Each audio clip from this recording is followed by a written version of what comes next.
శాసనసభలో అనేక విషయాలను అనేక సమస్యలను ప్రస్తావించినప్పటికీ నిమ్మకు నీరెత్తినట్టుగా వివరించింది కాబట్టి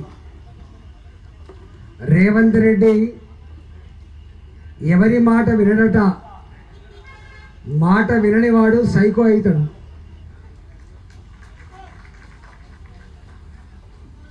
ప్రజల్ని ఏడ్పించుకొని ప్రజల్ని ఏడ్పించేవాడు, ప్రజల్ని ఏడ్పించి ఆనందం పొందేవాడు శాడిస్ట్ అవుతాడు.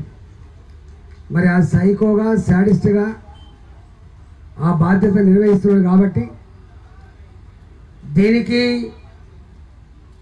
గుణపాఠం చెప్పగలిగే సత్తా శక్తి భారతీయ జనతా పార్టీగా మనకు నాయకత్వం వహించే బాధ్యత ఉన్నప్పటికీ కూడా తెలంగాణ రైతాంగం, తెలంగాణ ప్రజలు మాత్రమే వాళ్ళ యొక్క తాట తీసే ఆస్కారం ఉంది కాబట్టి, వారి మెడలు వంచే ఆస్కారం ఉంటుంది కాబట్టి తప్పకుండా ప్రజాక్షేత్రంలో ఆనాడు కాంగ్రెస్ పార్టీ అబద్ధాల హోరులో ఎట్లయితే బీఆర్ఎస్ పార్టీ మట్టి కరిచిందో ఇవాళ మళ్ళీ అబద్ధాల పునాదుల మీద వ్యవస్థ నడుపుతున్నటువంటి రేవంత్ రెడ్డి కూడా ప్రజాక్షేత్రంలో భంగపాటు తప్పదని చెప్పి ఈ సందర్భంగా హెచ్చరిస్తూ ఉన్నాం. మా మీద ప్రెస్ మీట్లు పెట్టి మరీ చెప్తున్నారు, కానీ మీరు మీ అంతరాత్మ సాక్షిగా మీరు ఆలోచన చేసి మాట్లాడండి తప్ప ఏది పడుతుంది నీ ముఖ్యమంత్రి మెప్పు కోసమో నీ ముఖ్యమంత్రి గారు ఆదేశాలు ఇస్తే పలికే చిలుక పలుకులు మీ మీ గౌరవాన్ని తగ్గిస్తే తప్ప మీ గౌరవాన్ని పెంచాలని చెప్పి నేను మనవి చేస్తా ఉన్నా. నేను చూస్తున్న ఈ మధ్యకాలంలో ఇవాళ వ్యవసాయంలో రైతులంతా కూడా ఇంకా ఏమని ఎదురు చూస్తున్నారు, ఇగ ఇస్తారో అగ ఇస్తారో రేపు వస్తుందో మాపొస్తో అని చెప్పి ఎదురు చూస్తున్నారు. నేను రేవంత్ రెడ్డి ప్రభుత్వాన్ని డిమాండ్ చేస్తున్నా, బేషరతుగా బ్యాంకులలో వాళ్ళకు 3 లక్షలున్నాయా 4 లక్షలున్నాయా నీకు అక్కర్లేని సబ్జెక్టు, నీవిచ్చే 2 లక్షల రూపాయలు వాళ్ళ అకౌంట్లలో ఎవరి అకౌంట్లో వాళ్ళకి ఇవ్వాలి తప్ప ఇవాళ తల్లికి కొడుక్కి సేమ్ కార్డు ఉంటే ఇద్దరిని కలపొద్దని చెప్పి నేను డిమాండ్ చేస్తున్నా.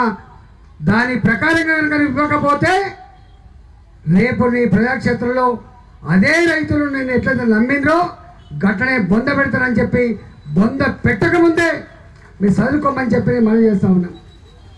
ఇక రేపో మాపో ఎల్లుండి 3వ తారీఖు నాడు మళ్ళీ ఒక ధర్నా ఉంది, ఇక్కడ రింగ్ రోడ్ ధర్నా ఉంది, దాని గురించి అదే రోజు చెప్తాం. మళ్ళా అదేవిధంగా నిన్న కోర్టు ఒకవేళ సిగ్గుంటే ఇవి కలెక్టర్ అన్న మాటలు కాదవి, ఎంఆర్ఓ అన్న మాటలు కావవి, ఐపీఎస్ ఆఫీసర్నో ఐఏఎస్ ఆఫీసర్లు అన్న మాటలు కాదు.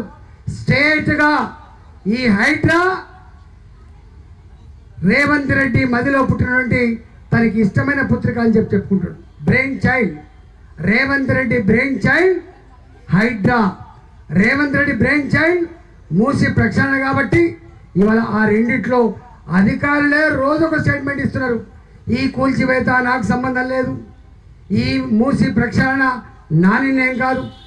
ఏ అధికారిని అడిగినా కూడా తప్పించుకునే స్థాయికి వచ్చిందంటే అది ఎంత పేలవంగా ఎంత ప్రజాక్షేత్రంలో ఏవగించబడుతుందో అర్థమవుతుంది. కాబట్టి హైకోర్టు వేసిన మొట్టకాయలు ఇవాళ ఆఫీసర్లు కాదు నేరుగా రేవంత్ రెడ్డికి తగిలింది. కాబట్టి నిజంగానే కనుక నీకు నిజాయితీ ఉంటే, ప్రజల మీద ప్రేమ ఉంటే, చట్టం మీద నమ్మకం ఉంటే రాజీనామా చేయాలి.